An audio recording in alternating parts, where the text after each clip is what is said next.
gostaria de conversar um pouco é o lúpus, tá? Por quê? Porque o lúpus, de todas das 3 doenças que a gente vai abordar hoje, é a única que não tem como a gente prevenir e a causa dela é um ponto de interrogação até hoje, né? E assim, estima-se que isso é um dado que é trazido pela OMS, né, Organização Mundial da Saúde. Então, estima-se que cerca de 5 milhões de pessoas no mundo, né, sofrem da doença de lúpus. E o lúpus, ele é uma doença totalmente silenciosa. Então, às vezes, a pessoa vai descobrir quando a situação está, assim, digamos, num estágio um pouco mais avançado. Só que desses 5 milhões, que é a estimativa que nós temos, 90% dos casos são mulheres. Tá? E são mulheres jovens em idade produtiva. Não falo produtiva só na questão de reprodução humana, mais idade que estamos ali trabalhando, que a gente está produzindo, tá? Que seria de 20 a 45 anos. E o lúpus, ele é uma doença inflamatória, autoimune, daí, como eu já falei para vocês, não é transmissível, né? E, assim, são fatores externos que, infelizmente, podem exacerbar essa doença. Claro que se, de repente, eu tenho um histórico familiar, possivelmente eu possa desenvolver, mas também não é uma via de regra. Então, ela não é uma doença que é hereditária. Mas se eu tenho um histórico familiar, é bom eu sempre dar uma monitorada para ver se esse tipo de inflamação não vai atacar o meu organismo. E ela tem algumas formas de manifestação. Então, por exemplo, o lúpus, ele no formato dele discoide, ele preferencialmente agride a pele e ele faz lesões, tá? Faz umas lesões avermelhadas que podem vir a romper a pele. E assim, a gente tem que lembrar que a pele, ela é um órgão de proteção. E uma vez que eu tenho a minha pele rompida, seja por qualquer motivo, é uma fonte de contaminação.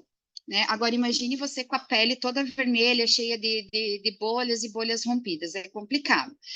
A forma mais comum dela é a sistêmica e também é a forma mais perigosa e letal. Por quê? Porque ela vai atingir, ela vai fazer inflamação, além das nossas articulações, que é muito doloroso, mas ela vai acabar atingindo os nossos órgãos vitais.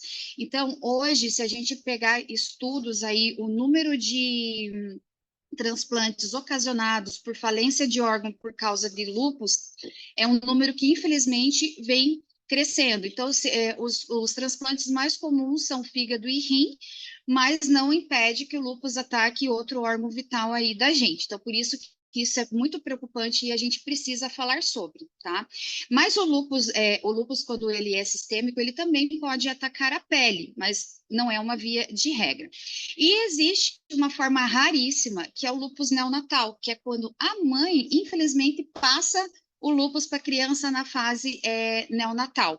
Tá? Mas assim, é muito raro, não achei nenhum estudo recente explicando um pouco mais a fundo, mas é importante que a gente saiba que ele existe.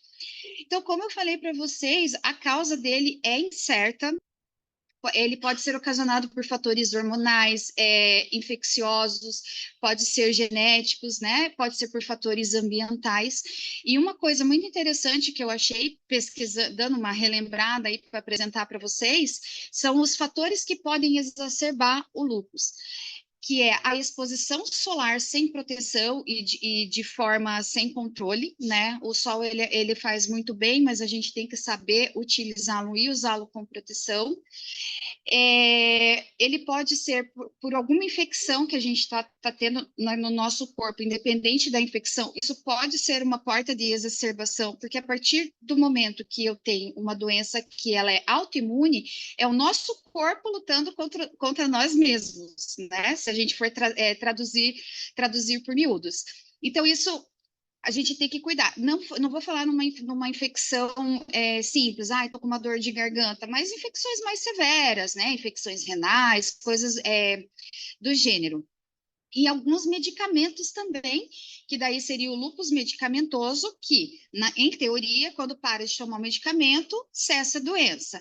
E temos alguns anti-inflamatórios, temos anticonvulsivantes, alguns antibióticos, alguns remédios para hipertensão, que como reação adversa, não comum, óbvio, pode vir a desencadear esse tipo de lúpus.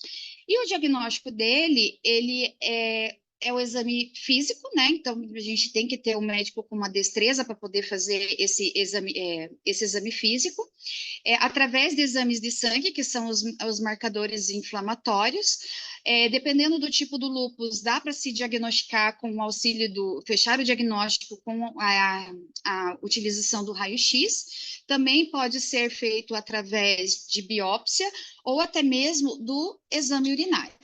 Então, assim, não tem uma forma de a gente prevenir como a fibromialgia ou Alzheimer, mas tem algumas recomendações para que minimize a probabilidade disso acontecer, principalmente se a gente tem um histórico familiar, que é a gente manter um hábito saudável, hábitos saudáveis de vida, ter uma alimentação saudável, cuidar com a exposição excessiva ao sol, cuidar com gatilhos, né?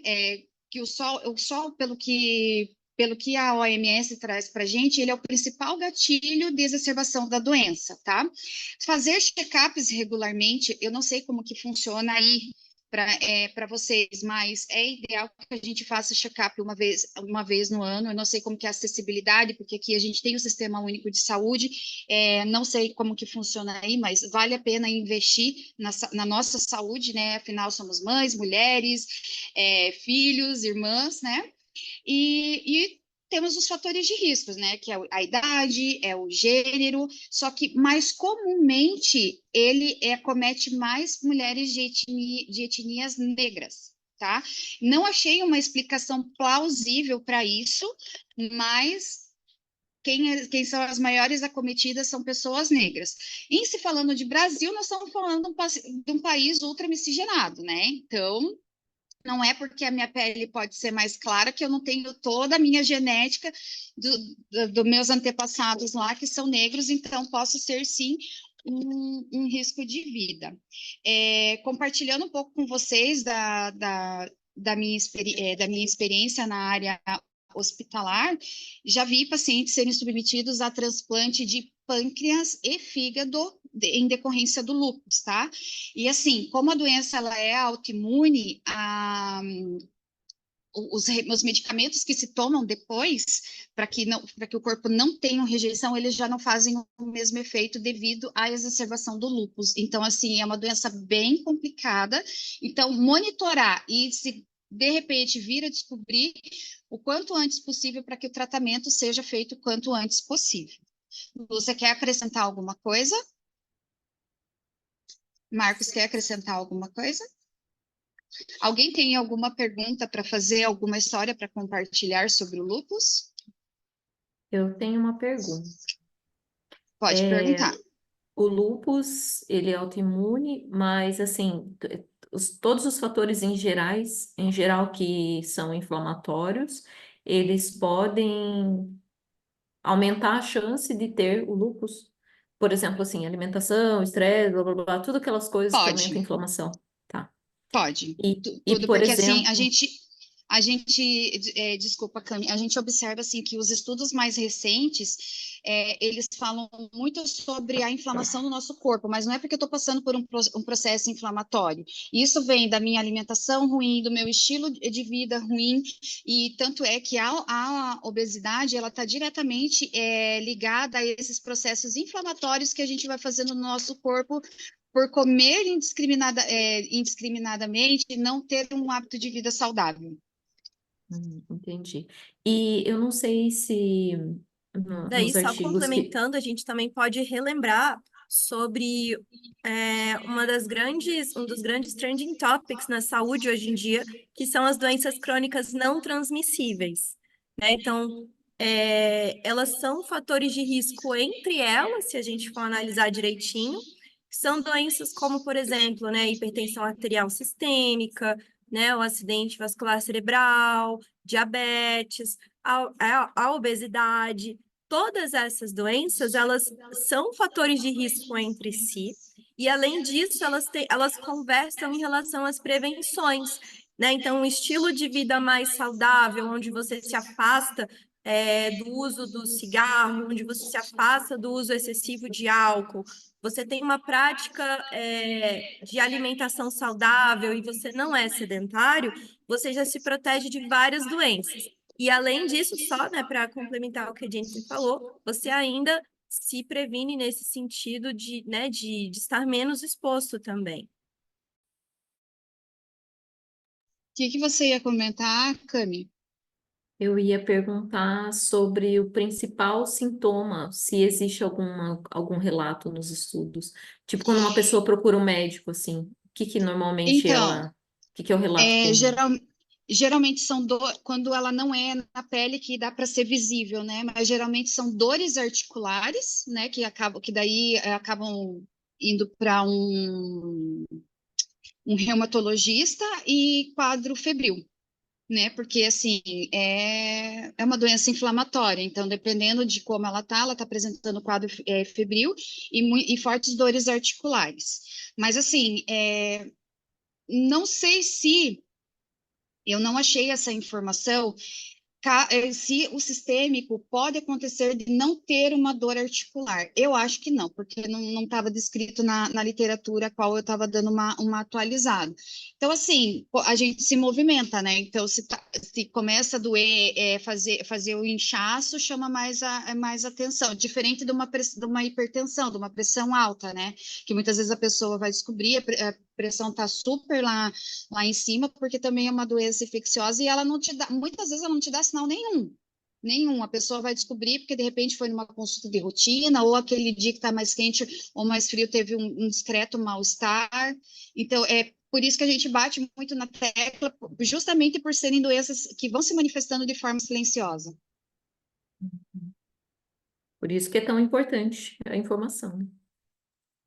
Exatamente. Bom, agora nós vamos passar para o segundo tópico, que é sobre Gente, a fibromialgia. Oi, pode perguntar, Ed. desculpa, Jennifer. Olha só, Não, pode ficar tranquila. vou só fazer um comentário aqui. Ninguém vai rir, por favor. Mas eu posso Não, dizer que eu tô jamais. podre, né?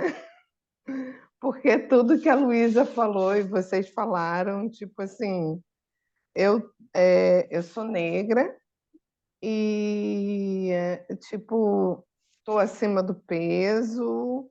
Ah, tenho um problema agora que eu descobri na mão, que tipo, minha mão fica inchada, que eu acho que é reumatismo, mas eu acho que não. Ah, sou fumante, infelizmente. Então, eu acho que eu tenho um risco bem grande de ter lúpus, apesar de não ter nenhum caso na minha família.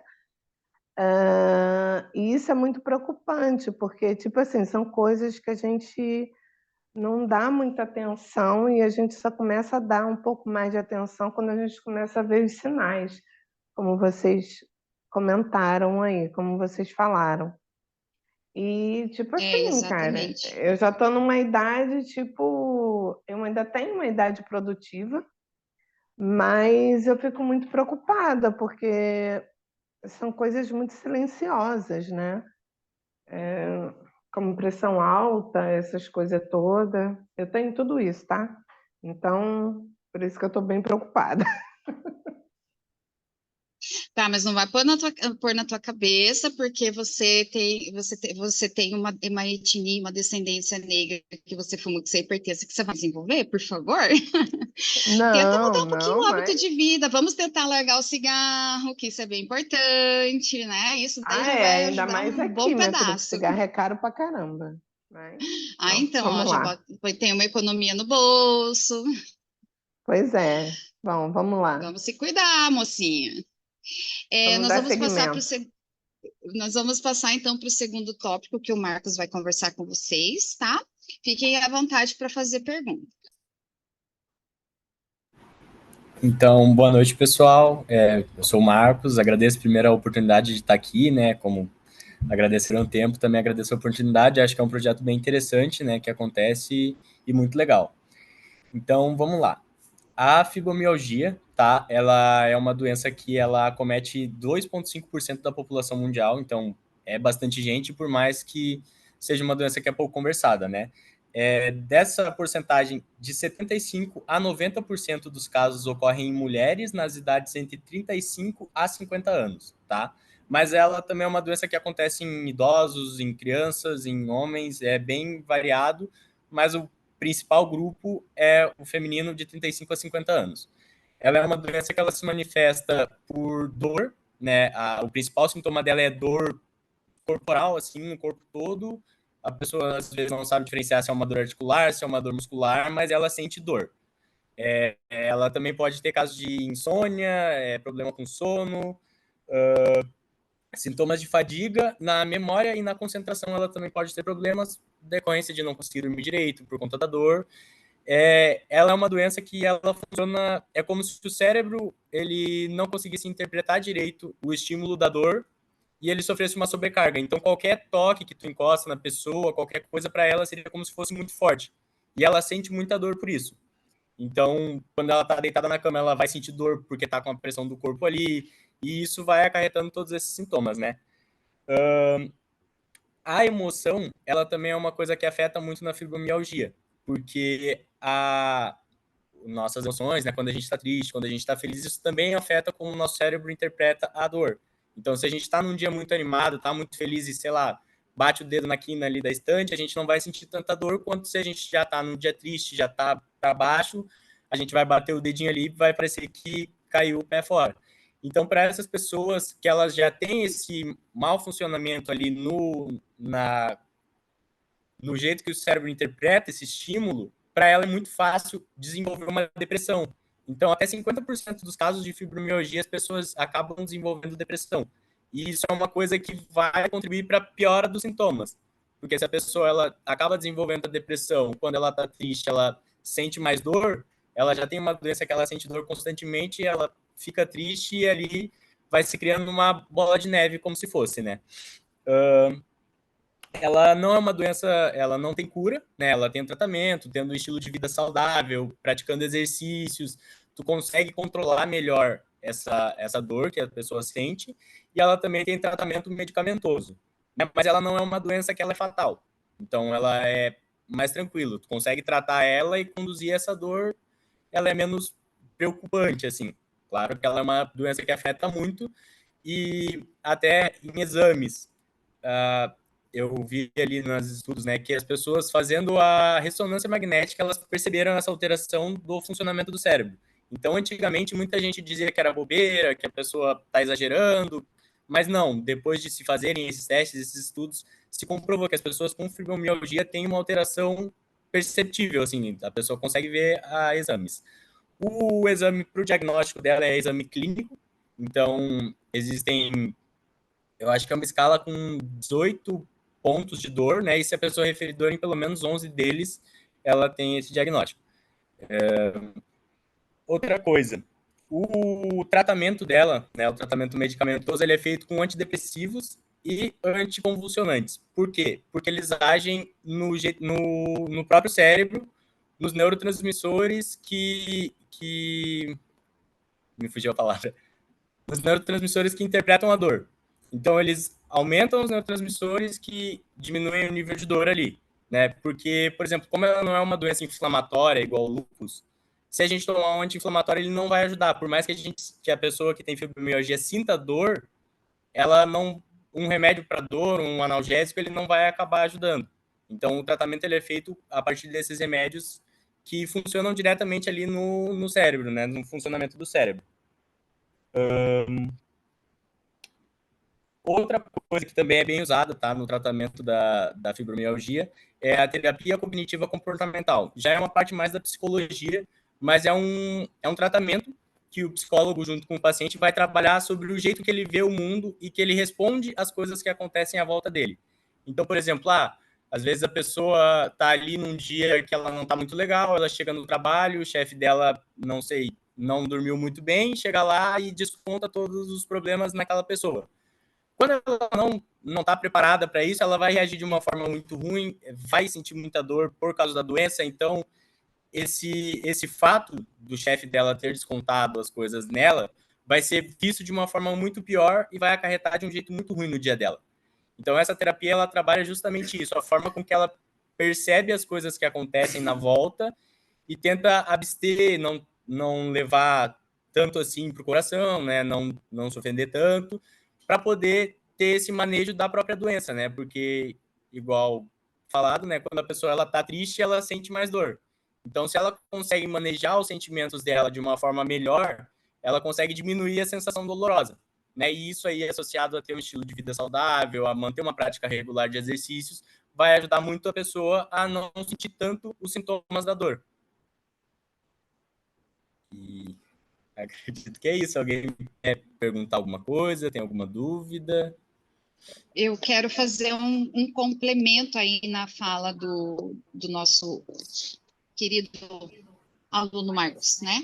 Que aqui no Brasil a gente observa que a fibromialgia ela é uma doença extremamente limitante que leva com que o trabalhador acabe se afastando, né? Precisando de benefício do governo e para poder fazer o tratamento por deixar chegar num estágio extremamente avançado. Então, isso é uma coisa que, fora ser extremamente doloroso, traz uma sobrecarga para a família também, né? Porque você está lidando com uma pessoa que está emocionalmente abalada, tanto pelo seu psicológico, quanto pela sua dor e qualidade de dor, mas ela traz um impacto financeiro para o país muito grande. E isso foi um dado que eu encontrei na nossa página aqui do Ministério da Saúde. Então, e é uma doença que ela é 100% prevenível, né? Então, assim, através de hábitos saudáveis, pode ser feita terapia como prevenção. A gente tem como prevenir, acho que das 3 doenças que a gente vai abordar hoje, é a que dá para ser a que tem prevenção 100%. Quer acrescentar alguma coisa, Prof. Lu?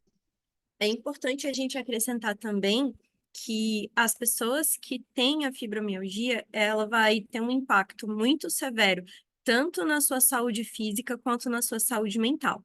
Em relação à fisioterapia, como a gente falou, a prática de atividade física pode ser muito benéfica, não só em relação às dores físicas, mas também em relação a esse manejo das emoções. Então, é muito indicado que essa pessoa possa fazer uma prática, primeiro, de algo que ela goste, né? Isso, assim, tem que ser a primeira coisa. Ela precisa praticar uma coisa que, para ela, seja muito agradável, que seja gostoso, que é uma forma dela.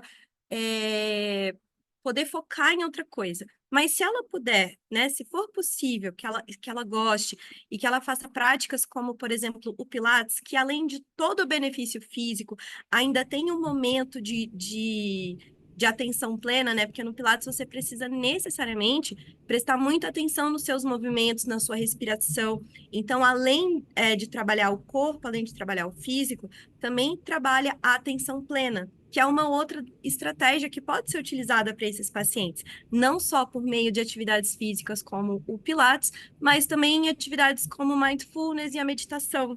E aí a gente sempre tem aquela questão de, por exemplo, com certeza vocês conhecem alguém ou vocês já tiveram esse pensamento: eu não consigo meditar, meditar é muito difícil para mim, eu sou uma pessoa muito agitada. Mas a meditação, ela é como qualquer prática de atividade física. Quanto mais você treina, quanto mais você tenta, né, ser exposto àquela situação, você vai melhorando essa condição. E esse treino de atenção plena pode diminuir ali, né, a sensação de ansiedade, e, né, que pode ser um dos grandes gatilhos, das preocupações relacionadas à fibromialgia.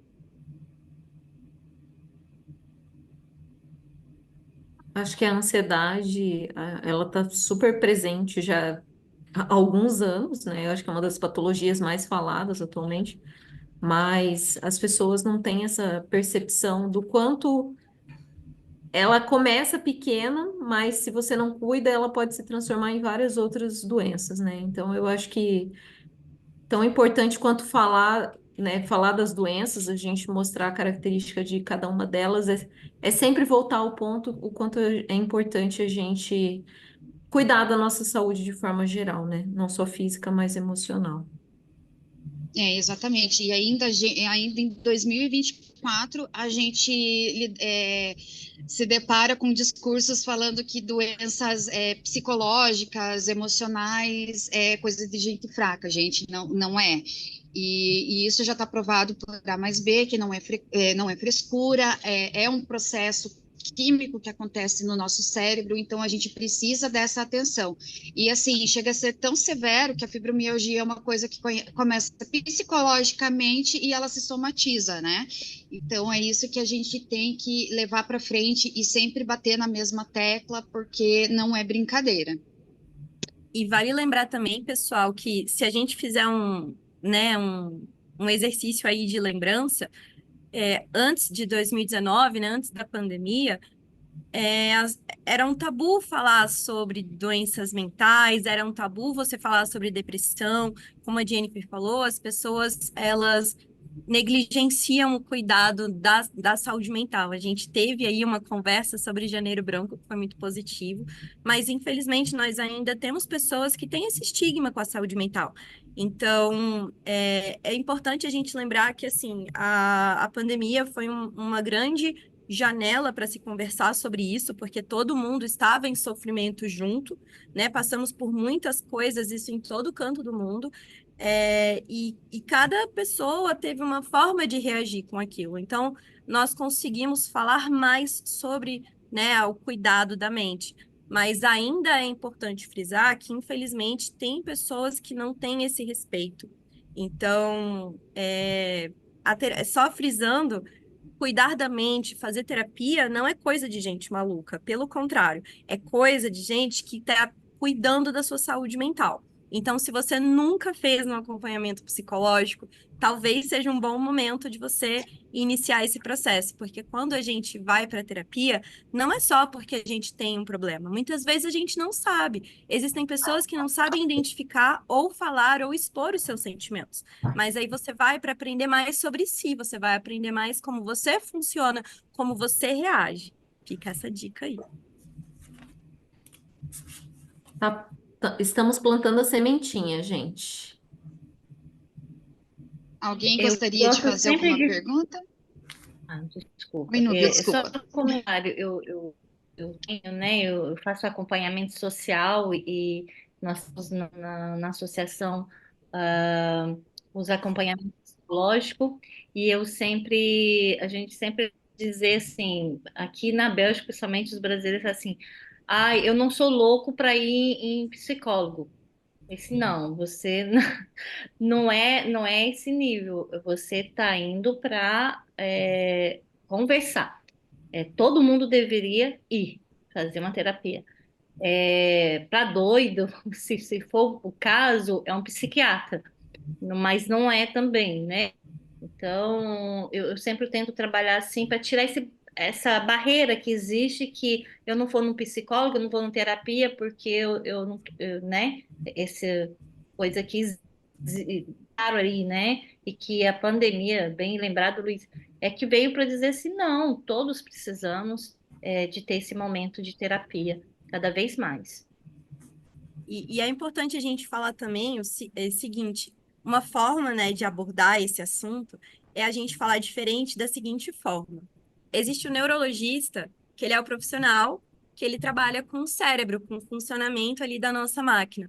O psiquiatra, ele vai também investigar essa máquina, mas ele vai colocar uma outra perspectiva nesse olhar. Então, ele vai analisar questões relacionadas ao comportamento. Então, o psiquiatra, ele é um médico que ele pode ser, né, assim, todo mundo deveria também ir no psiquiatra, ele ajuda também em muitas coisas, até você lidar com a própria ansiedade. Então, a gente às vezes nem sabe que é ansioso. Fala, não, imagina, eu ansiosa, não sou ansiosa coisa nenhuma. Daí, quando você vai observar, às vezes você tem pequenos hábitos que eles podem se tornar no futuro hábitos, né, que vão te comprometer e vão piorar a sua qualidade de vida. Então, se existe um profissional que pode te ajudar a ter um melhor comportamento, até uma forma de você lidar com as outras pessoas, então, no sentido, às vezes você é uma pessoa muito explosiva. Nossa, no trabalho eu sou uma pessoa muito explosiva, mas esse é o meu jeito. Eu entendo que esse é o seu jeito, tá tudo bem, mas existem formas de você trabalhar com isso e de talvez você ter uma forma menos explosiva, que você não vai ter tantos problemas relacionados aí onde você trabalha, isso vai melhorar a sua qualidade de vida. Então, são profissionais que eles são muito importantes. Claro, a gente tem esse estigma, falar de saúde mental é sempre muito desafiador, Mas eu acho que é como a gente está comentando, né? Precisamos plantar essas sementinhas. É a mesma coisa quando a gente fala da meditação. Eu não preciso de meditação, porque eu tô tranquila. Gente, todo mundo precisa de um pouquinho de meditação para parar, para se concentrar no aqui e no agora.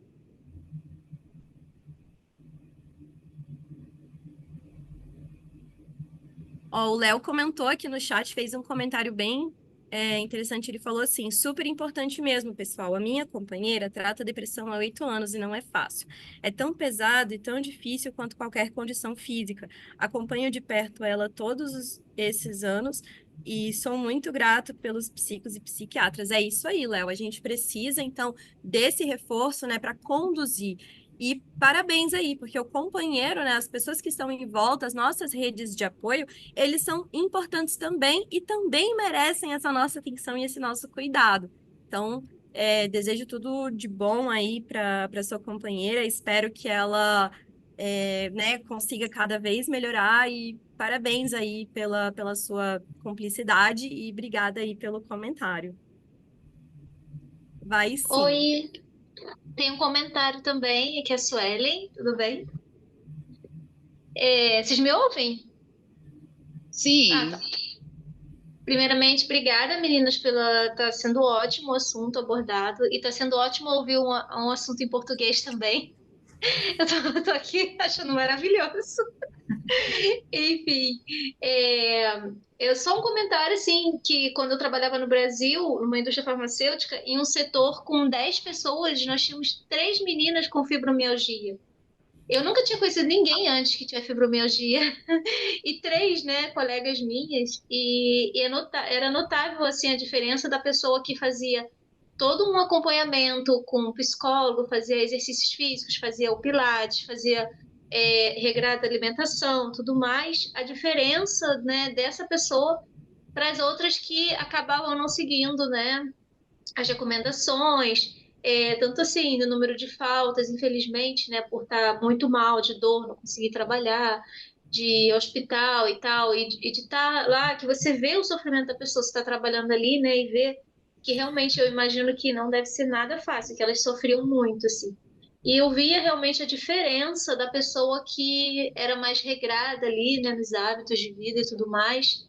Tudo que vocês falaram, assim, realmente a gente vê a diferença no desenvolvimento, sim, né, da pessoa, como ela, né, consegue levar a vida bem melhor, assim. Mesmo tendo, né, não tem como curar, mas tem como, né, a gente diminuir, assim, os sintomas, né? É isso aí, Suelen. E assim, por mais que ela é uma doença que torne a pessoa trabalhadora incapacitada, né, dependendo do nível que tiver, ela não é uma doença que ela é ocupacional. Então, assim, ela vai ser um combo de coisas. Então, com certeza, essas 3 pessoas que trabalhavam com você, fora a sobrecarga do trabalho, que a gente sabe como é que é, provavelmente tinham algum outro medo, algum outro receio, alguma outra coisa no seu ambiente particular que acabou levando com que elas ficassem desenvolvessem, né, a fibromialgia. É bem isso mesmo. Então, se a gente consegue prevenir ela 100%, né, ela é uma doença totalmente prevenível, é melhor prevenir, porque depois o que a gente vai conseguir é fazer com que a pessoa conviva da melhor forma possível com a doença, mas assim, qualquer situação de estresse, qualquer coisa que desalinhe um pouco ela, vai ser um motivo dela exacerbar aquelas dores porque assim, a dor ela é subjetiva. Então, o meu nível de dor não é o mesmo nível de dor da Luísa, da Camila ou da Núbia. Então, assim, é só quem sente mesmo a dor para poder expressar o que está sentindo, né? Então, por isso que ela acaba sendo limitante. Então, qualquer coisinha ali que possa vir a acontecer já exacerba tudo de novo. Então, pessoal, continuando aí nosso bate-papo, nossa conversa, vou falar um pouquinho para vocês sobre a doença de Alzheimer. E eu já quero começar a falar sobre a doença de Alzheimer, falando para vocês que, embora muitas pessoas achem o oposto, Mas a doença de Alzheimer é uma das tantas demências que podem acometer as pessoas idosas. Existem vários tipos de demência, não vou entrar aqui, né, em todas elas hoje, mas a doença de Alzheimer ela é apenas uma delas. Então, a gente tem esse termo guarda-chuva, que serve para abrigar várias condições relacionadas a distúrbios degenerativos do sistema nervoso. E quando a gente fala da doença de Alzheimer, ela atualmente ela é é a mais prevalente. Então, os números de diagnósticos relacionados à doença de Alzheimer, ele é superior às outras. Ele é responsável por aproximadamente 79% desse tipo de agravo, tá? E quando a gente fala de números, globalmente a gente pode dizer que nas últimas estatísticas já anunciadas desse porte, o número era aproximadamente 55 milhões de pessoas com esse diagnóstico, sendo que se a gente pensar nos casos só relacionados ao Brasil, esses números são de 2 milhões e se espera que eles tripliquem, né, até meados de 2050. Então, é uma doença que preocupa, primeiro, pela forma como ela se dá, e segundo, porque ela é uma patologia que ela exige um cuidado de longo prazo. Então, a demência, quando a gente fala da doença de Alzheimer, ela tem uma progressão muito lenta. Então, às vezes, o indivíduo, ele sobrevive durante muito tempo e os sistemas vão declinando cada vez mais e ele vai atingindo alguns estágios. E aí, então, é uma pessoa que precisa de muitos cuidados durante muito tempo. Então, se a gente pensar assim em relação a custo, é realmente um dos grandes desafios relacionados aí à saúde pública também. A doença de Alzheimer, ela pode ocorrer por alguns fatores, mas principalmente pelo depósito aí de uma proteína que vai se chamar beta-amiloide. Além disso, esse acúmulo dessa proteína vai favorecer a formação de placas, que a gente chama de placas neuríticas, mas que vocês podem já ter ouvido falar como placas senil. E aí essas placas, elas também vão contribuir com a formação de uns trançados, vai fazer como se fosse uma trancinha, e a gente chama de tranças neurofibrilares. E além disso, a gente também pode observar o aumento de nível da proteína tal. Tudo isso, pessoal, o que vai acontecer, né? Tá, falou tudo isso. Então, todos esses depósitos, esses acúmulos, as trancinhas e as placas senis vão danificar o funcionamento do sistema nervoso.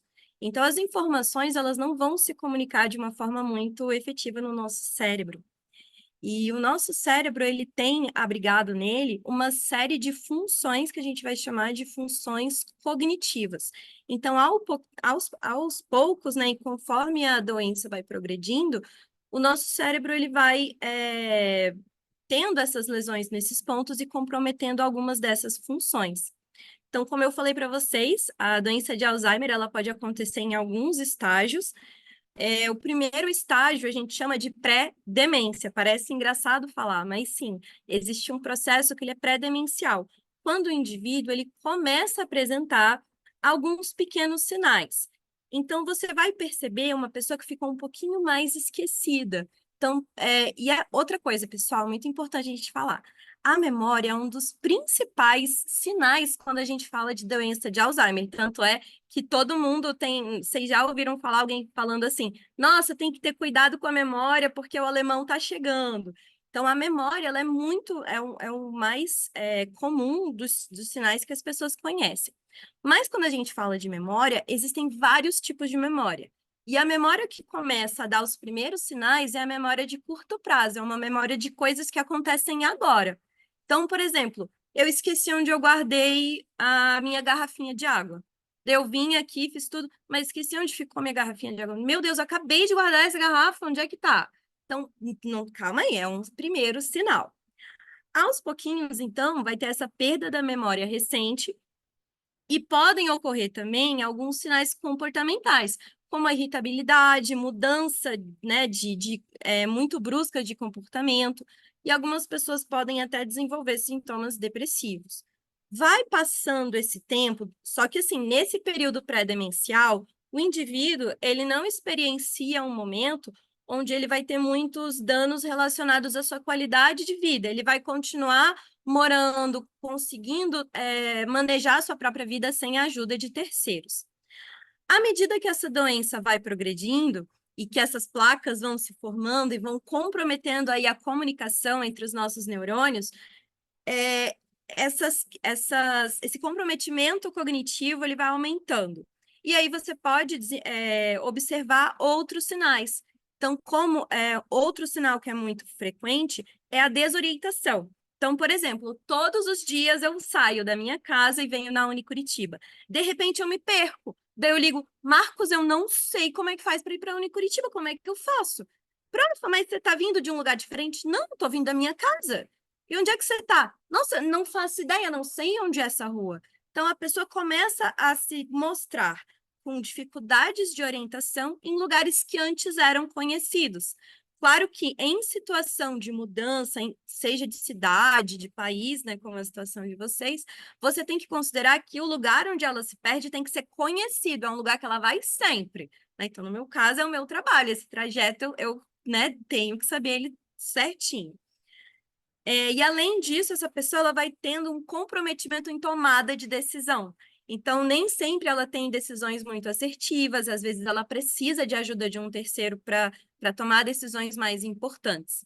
Esse é o estágio leve. Uma terceira fase, a gente já entra num estágio mais intermediário, onde todos esses sintomas eles começam a ficar cada vez mais evidentes. E daí, o que acontece? Essa pessoa começa a necessitar de ter ajuda. E se ela não tem ajuda, ela vai ter algum problema, dificuldade de manejar aí o seu autocuidado e o cuidado também com a sua casa. Nesse momento, também podem ocorrer alguns sinais, como, por exemplo, alucinações, alterações mais importantes de comportamento. E você também pode entrar em alguns delírios. Por exemplo, nossa, eu tenho certeza, gente, assim, ó, falando aqui só para vocês, o Marcos roubou minha garrafinha de água, porque ele é assim, sabe? Ele tem dessas. Nossa, esse menino, vocês não têm noção. Nossa, tudo ele pega da gente. Não pode ver uma garrafinha assim, parada que ele vai lá e pega. Não, não aguento, não. Vocês viram que ele entrou ali? Ele entrou, eu vi que ele estava aqui. Então você começa a ficar, é como se fosse assim uma sensação de perseguição, que alguém tá te perseguindo, que alguém quer pegar as suas coisas. E aí, assim, né, outro tipo que a gente vê muito bem é a síndrome do pôr do sol, que o que é? É um sinal também que pode ocorrer, onde o idoso está na casa dele, a pessoa está na casa, e fala assim, imagina que essa aqui seja a nossa casa. Eu viro para o Marcos e falo, Marcos, eu preciso voltar para minha casa. Aí o Marcos vai olhar para mim, mas nós estamos na nossa casa. Não, essa aqui não é minha casa. Não é minha casa, eu preciso ir para casa. E a pessoa tem uma urgência de ir para casa, mesmo ela estando em casa. Então, com frequência, a pessoa fica com essa desorientação, que ela é tão severa que ela realmente assim fica com um comportamento muito agitado, querendo ir para casa, mesmo ela estando em casa. A gente chama esse comportamento de síndrome do pôr do sol, porque geralmente ele acontece mais nesse período aí de final da tarde, mas ele pode ocorrer em qualquer momento do dia. E aí, por fim, nós temos o quarto estágio, que seria o estágio mais avançado, que é onde o indivíduo ele vai, além de toda a piora desses sinais que nós conversamos, ele vai apresentar algumas outras questões, como, por exemplo, dificuldades motoras. Então, a pessoa não vai conseguir se movimentar sozinho, o corpo vai ficando cada vez mais enrijecido, tem a tensão da articulação temporomandibular, que vai fazer a pessoa ranger, com frequência pode ter a fratura dos dentes, ou morder, né, a parte interna aqui da bochecha, e além disso pode, no caminho, ter dificuldades relacionadas à deglutição. Então, é uma fase onde, de repente, muda também o estilo de forma de apresentação da comida, tá? Muito comum também ter qualquer dificuldade relacionada à incontinência urinária e até mesmo dificuldade né, em relação à questão da eliminação fecal. E o comportamento ele vai ficando cada vez mais intensificado. E é nesse período que a pessoa, na verdade, lá na fase 3, é nesse momento que ela vai esquecendo realmente. Mas por que a pessoa tem esse esquecimento de uma forma assim tão grande. No início, lembra que eu falei para vocês que a gente vai ter uma perda da memória recente? À medida que a doença vai progredindo, vai afetando outros lugares onde a gente armazena a memória, porque a memória a gente guarda em várias caixinhas pelo nosso cérebro. E aí o que acontece? Atinge aí essa memória mais a longo prazo e a pessoa vai ter essa dificuldade de lembrar de fatos mais antigos. Mas em relação a novos aprendizados, a memória de curto prazo ela é muito importante quando a gente fala de aprender novas coisas. Você precisa dessa memória para aprender. Então, essa pessoa não vai conseguir adquirir novos conhecimentos a partir dessa dificuldade. E um grande mito que a gente tem é que a gente não pode prevenir as demências.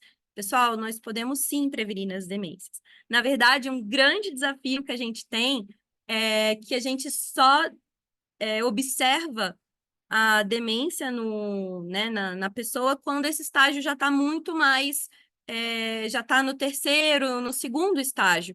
E aí são lugares que realmente o tratamento ele vai ficando cada vez mais difícil. Então, o nosso maior desafio é que a gente consiga identificar a demência no estágio pré-demencial. Então, o que acontece? Um mito que a gente tem é que é normal o esquecimento para uma pessoa idosa. Com certeza você já ouviu alguém falar isso.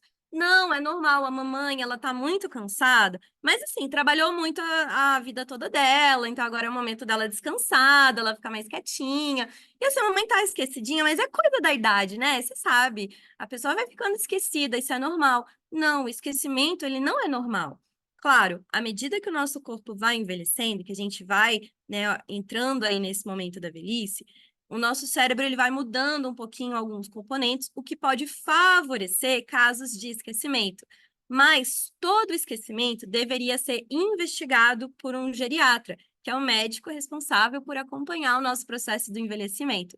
E, gente, muito diferente do que a gente acha, é muito importante que ali pelos 40, 50 anos, você já vá conversando com um geriatra, porque envelhecer não é completar 60 anos, envelhecer é esse caminho inteiro. Então, quanto antes você cuidar da sua saúde, você pode se prevenir. Então, assim, identificar o esquecimento e não entender ele como normal do envelhecimento já é um grande, grande, grande ponto relacionado à prevenção. E, gente, existem alguns tratamentos que podem auxiliar, principalmente nessa fase de pré-demencial. Então, por exemplo, existem áreas como a reabilitação cognitiva, que vão trabalhar as funções cognitivas. Então, existem uma bateria de teste que geralmente é desenvolvida, principalmente por profissionais chamados neuropsicólogos, onde eles vão investigar qual das suas habilidades cognitivas estão comprometidas. E depois que tem essa investigação, você pode treinar cada uma delas. Então, fazendo esse treino, você consegue manter o indivíduo nesse estágio pré-demencial por um maior tempo possível. E aí, qual que é a nossa ideia? Deixar que essas fases se tornem mais longas e que a fase final seja a fase mais curta, já pensando aí num final de vida. Assim, a gente consegue favorecer a qualidade de vida tanto do indivíduo que está doente, mas também das pessoas que estão em volta cuidando, beleza? Então, era mais ou menos isso que eu tinha para falar. Se vocês tiverem alguma dúvida, quiserem comentar alguma coisa aí sobre a doença de Alzheimer, fiquem à vontade. Eu tenho uma pergunta. É, eu já estudei sobre patologia, mas eu, sinceramente, eu não lembro. E também, quando eu estudei, anos atrás, né? Agora tem outros estudos. Sobre a questão da idade. Existe uma idade mínima? Qual a faixa etária? É muito variável? Como é que é essa questão da idade? Eu acho que é a principal questão minha. Existem alguns casos que são menos frequentes, mas que ele pode ocorrer mais cedo, vamos assim dizer. Tem até um filme que, se vocês não assistiram, vale a pena, que é o Para Sempre Alice, que mostra justamente essa história de uma pessoa mais jovem que desenvolveu, né, algo nesse sentido. Mas a doença de Alzheimer, ela é uma das demências que mais ocorrem durante o processo de envelhecimento, tá? Então, dentro do envelhecimento, a gente pode ter o envelhecimento saudável, conhecido como senescência, mas também podemos ter um envelhecimento acompanhado de patologias, que seria a senilidade. Na senilidade, existe o maior fator de risco para desenvolver as demências. E aí a gente pergunta, né, tá, mas quais fatores de risco? Lembra aqueles que eu falei das doenças crônicas não transmissíveis? Então, os mesmos. Então, né, temos aí uma outra questão relacionada à prevenção. Claro que, assim, existe um fator genético que ele é importante também, mas, assim, pensando no envelhecimento, a partir dos 65 já pode, né, ter aí um certo fator de risco. Mas outra coisa que é importante, que a gente tem que refletir também, né? Nós tivemos aí a Covid, e a Covid, ela traz consigo, né, uma das sequelas, a esqueci o nome em português, que é a fog. Como é que é o nome disso, Jennifer? É como se fosse a névoa mental, algo assim, algum termo Fog, dele. névoa mental. Isso, brain fog, obrigada. E a brain fog, ela vem aí com alguma coisa relacionada a esquecimento. Ó, eu mesma tenho isso, inclusive, foi uma coisa que eu herdei da Covid, e já aviso todos os meus alunos. Às vezes eu me preparo, assim, eu vim dar aula sobre como utilizar essa garrafinha. E aí eu esqueço o nome da garrafinha. Aconteceu isso comigo, real, oficial, e não tinha santo que me fizesse lembrar. E se eu escrevia o nome, eu não conseguia ler. Olha só que coisa mais doida. Então, assim, eu tive que me obrigar a aprender essa palavra de novo, mas é uma herança que a gente tem aí da Covid.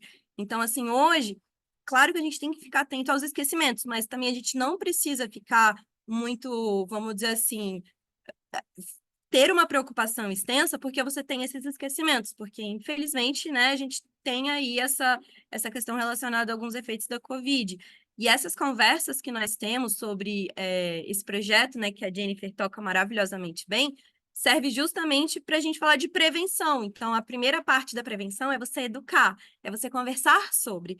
A segunda é criar pontos de reflexão.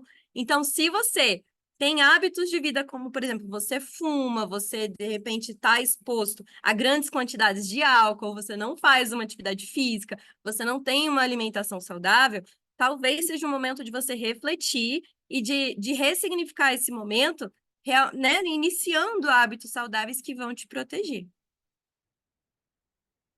E só mais uma pergunta, a Desculpa, Cami. última. Sobre o gênero, porque as duas outras era predominante feminino e no Alzheimer. Também. É, tá difícil, hein? Não, não basta ser mulher, tem que ter facilidade para tudo. Pois é, mas assim, por um lado, vamos amenizar essas informações aí. Por um lado, a gente tem muitas doenças, muitas afecções que têm o gênero feminino como principal aí, vamos dizer assim, como fator de risco, né? Como mais predominante. Mas tem um outro dado muito importante, que assim, é um dado importante, mas que a gente precisa mudar, que ele não é muito bom, não. Que as mulheres, elas têm mais hábitos relacionados ao cuidado à saúde. Então, as mulheres têm hábito de fazer exames com frequência, de fazer exame de check-up, né? Eles participam de reuniões como essa, de prevenção à saúde. Então, tem esse cuidado maior. Os homens acabam que não. Então, quando a gente fala de envelhecimento, por exemplo, tem até uma brincadeirinha que se fala na gerontologia, que se você pudesse tirar um retrato do envelhecimento, como que seria? Seria uma pessoa idosa, né, com uma série aí de acometimentos próprios do envelhecimento, a gente pode colocar aí com uma síndrome demencial, e viúva, porque o marido morreu antes, justamente por causa dessa falta aí de acompanhamentos. Então, parte dessa iniciativa que a Jennifer tem é de mudar um pouquinho disso. Tanto é que, né, a gente tem aí campanhas, né, a Jennifer toca isso relacionado à saúde do homem, né, que a gente tem o Novembro Azul, mas não é só em Novembro Azul que a gente tem que chamar os homens para participar disso. E essas reuniões são muito importantes porque vocês estão aqui, vocês podem transmitir esse conhecimento para os seus maridos e assim, né, favorecer com que eles tenham hábitos mais saudáveis. Então, a estatística é um pouquinho ruim para o nosso lado, mas a nossa prevenção acaba nos protegendo também. E com qualquer patologia assim. Quanto antes você entende que você está exposto àquilo, antes você consegue fazer um tratamento adequado e aquela patologia pode, assim, acontecer com você de forma mais branda, né? A gente tem que pensar nisso também. Exatamente. E assim, uma coisa que me preocupa, estive lendo um pouco sobre autismo, pelo fato de eu ter um sobrinho autista, nível 3 de suporte, né?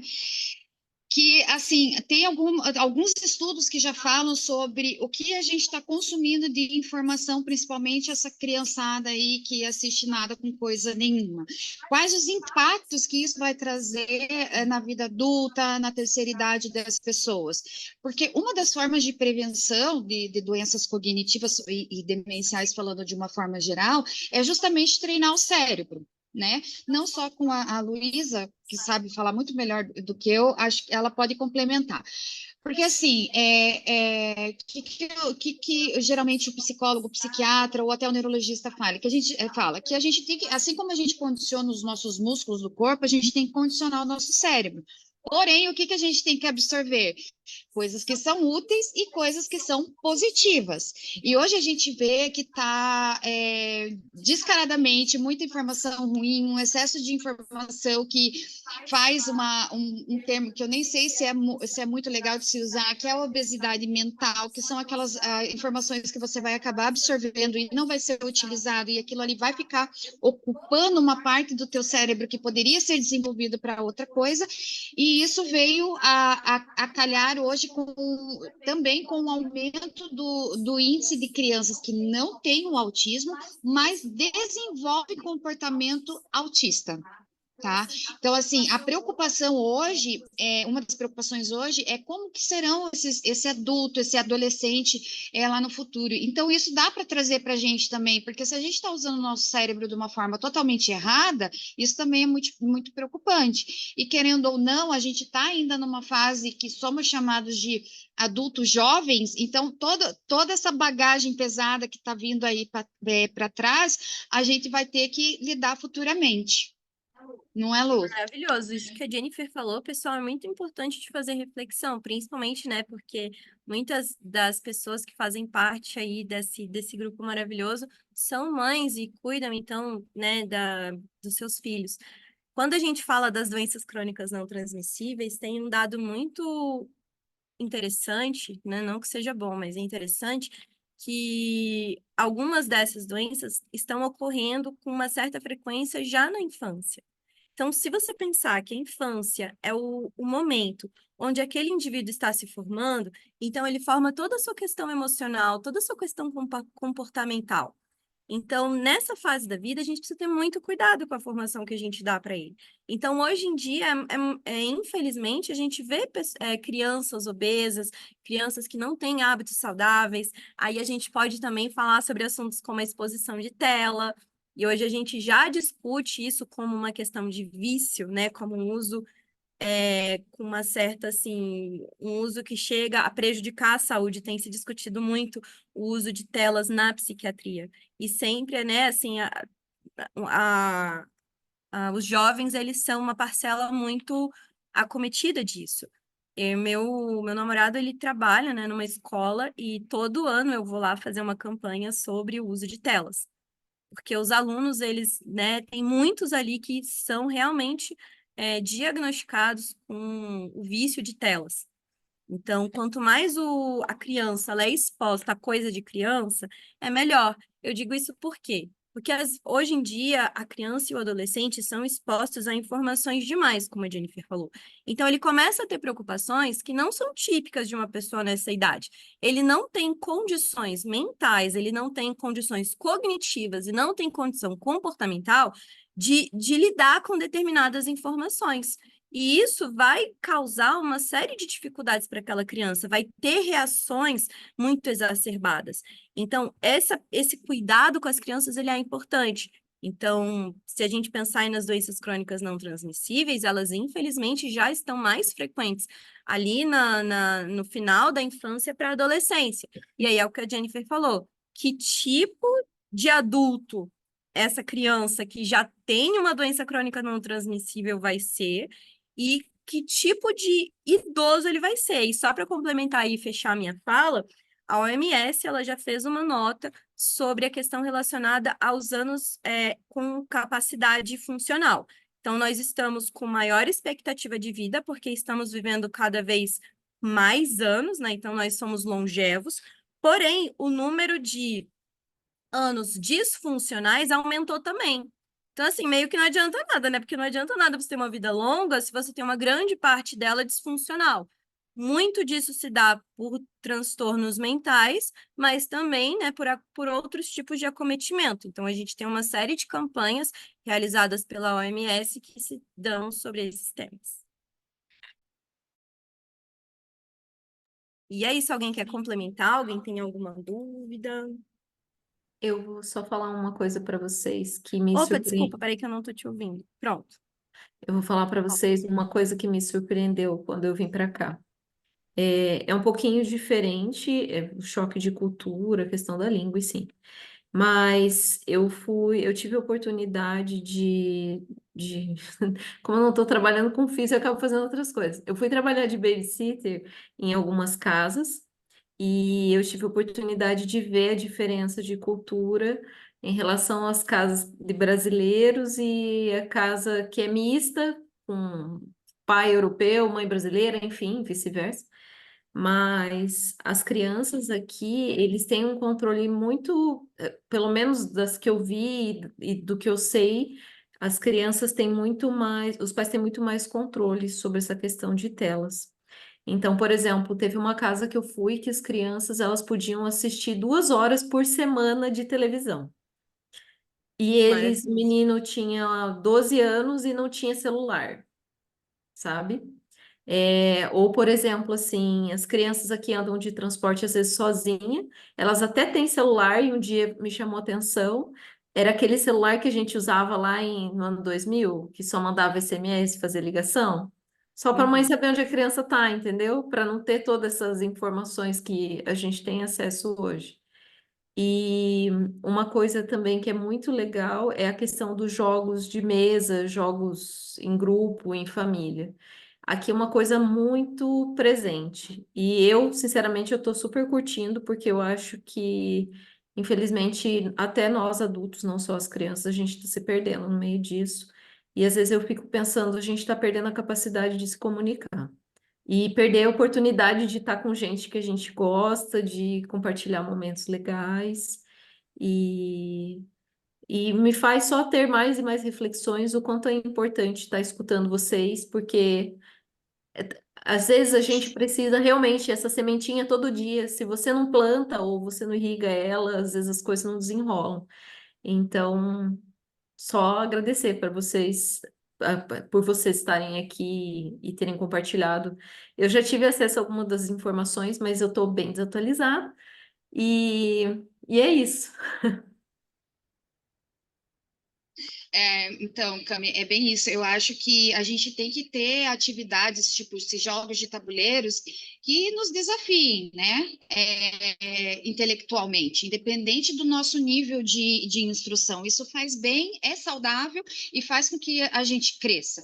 E interessante que hoje aqui, pelo menos, a gente não vê muito disso. A gente aqui que já tem os 30 a mais, eu já estou beirando, eu já estou 40 anos esse ano, que a gente vê que faz os grupos para ir na casa de colegas, para ir jogar, brincar, alguma coisa do gênero, em algo que realmente desafie minimamente o nosso cognitivo, né? Porque, querendo ou não, a gente acabou estudando, se formando, né? Eu estou inserida nesse mundo universitário, eu tenho uma avalanche de informação. Então, assim, até quando a gente vai preparar o conteúdo para vocês, eu tenho que saber filtrar as informações que eu estou lendo, se essas informações elas são reais, se elas não são reais. Então, isso, de uma certa forma, acaba me desafiando intelectualmente. E, assim, hoje você vê que às vezes a mãe está cansada, isso fala aqui no Brasil, a mãe está cansada, ai, chegou, tem que limpar a casa, o que é mais fácil, às vezes, ela fazer? Dar uma tela para a criança e se virando enquanto ela faz as coisas. Mas antigamente não era assim, e a gente fazia birra, a gente era repreendido, a gente já sabe que a birra, o choro, a manha, ela faz parte do crescimento, a gente precisou passar por todas as fases para a gente chegar nesse amadurecimento que a gente tem hoje, e são coisas que infelizmente estão ficando perdidas. Eu não sei se foi essa semana ou semana passada, saiu uma matéria aqui no Brasil que as empresas estão deixando de contratar funcionários de qual era, não é a Millennium é a nossa, a geração Z. Justamente porque eles não têm o mínimo de maturidade emocional, não querem saber de trabalhar, eles querem ir no lugar, fazer o que eles querem, num horário reduzido. Então, pense, se a gente continuar com essa cultura desenfreada, o que vai ser do nosso país, e eu estou falando aqui a nível de Brasil, porque uma hora, como a Luísa falou, nós estamos no processo do envelhecimento, uma hora nós vamos sair dessa parte de produção, e quem é que vai cuidar da gente? Então, fica um ponto de interrogação, e eu espero, assim, do fundo do meu coração, que isso não esteja acontecendo em muitos lugares do mundo, né? Mas, assim, aqui, pelo menos, a grande maioria está bem complicado, principalmente a absorção de informações e notícias fúteis, né? Então, hoje, a criança não sabe falar uma tabuada do 2, mas sabe fazer a dancinha do momento do TikTok, e isso é extremamente preocupante. Eu queria só complementar isso que a Sorô falou do TikTok ali, dessa questão do Reels no Instagram também, que é um incentivo exacerbado para nossa cabeça, né? Que a gente acaba recebendo muita informação só, tipo, deslizando o dedo para cima, sabe? E uma coisa que aconteceu comigo, que eu percebi que eu vinha desinstalar o TikTok do meu celular por conta disso, é que existe um corte do TikTok, que ele vai te dar lá um corte de um podcast de uma pessoa falando algo interessante, e aí tu começa assistindo isso, daqui a pouco ele começa a te jogar esse corte com a tela dividida em um vídeo satisfatório embaixo, porque tu já tá num ponto que tu não consegue ver um vídeo de 3 minutos sobre a pessoa falando de algum assunto. Tu precisa de um vídeo satisfatório junto.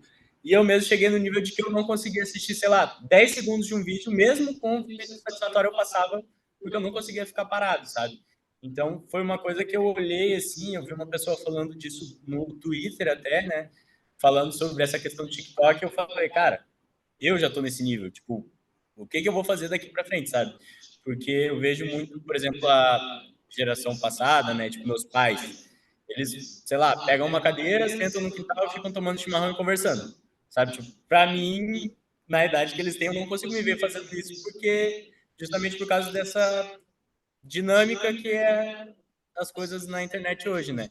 E outra coisa também sobre a questão da educação das crianças, sobre como eram as coisas antes, né? A gente, até na minha época, quando eu tinha ali meus 10, 12 anos, eu saía, andava de bicicleta, brincava na rua com os vizinhos. Isso é uma coisa que a gente não vê hoje também muito pela questão da segurança.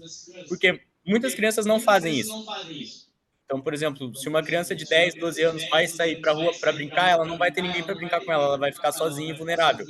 Então, muitos pais vão proibir essa atitude pela questão da segurança da criança e acaba se criando uma bolha ali em volta dessa criança, porque ela não pode sair para brincar porque ninguém vai brincar com ela, então ela não pode sair sozinha porque ela vai estar em um ambiente que é perigoso, e ao mesmo tempo ela também tem que controlar o tempo de tela que ela tem dentro de casa sem outro estímulo para fazer, sabe?